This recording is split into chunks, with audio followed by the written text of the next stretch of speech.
देखिए,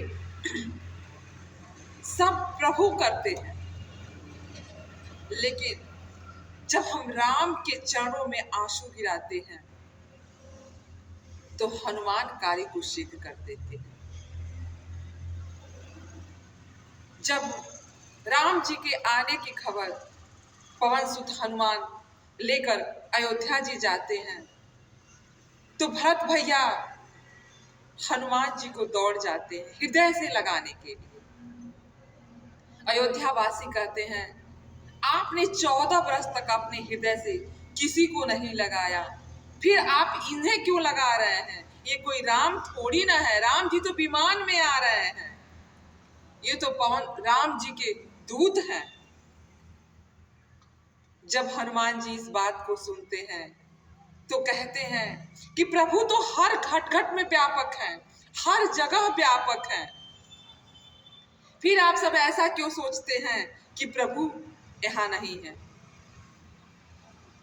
और क्या किए हनुमान जी? अपने सीने को चीर दिए और प्रभु राम, माता जानकी, भैया लक्ष्मण का दर्शन कराते हैं कि हृदय में उनके प्रभु राम हैं। तो भरत कहते हैं कि मैं हनुमान के हृदय में जो बसे हैं प्रभु राम, उनको हृदय से लगा रहा हूं। इसीलिए हर कार्य को हनुमान सिद्ध करते हैं। जब हम प्रभु राम से अपनी व्यथा को सुनाते हैं तो हनुमान क्या करते हैं? उस संकट को दूर कर देते हैं। सबसे पहले राम राज्य लंका में था, क्योंकि जहां संत हैं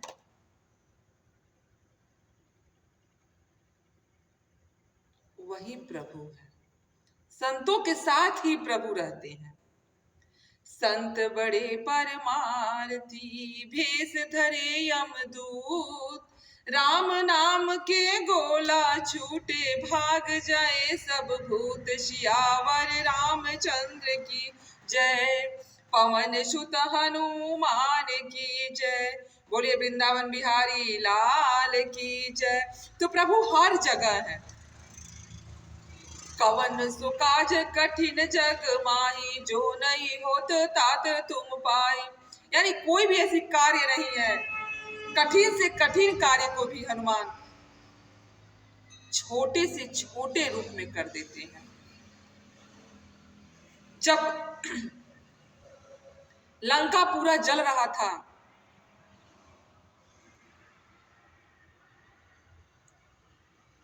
तो किसी ने पूछा कि लंका किसने जलाया है? तो उन्होंने कहा, मैं तो कुछ नहीं देखा, मैं तो सिर्फ पोंछ को देखा, क्योंकि पूरा कमा तो पोंछ ही किया था ना।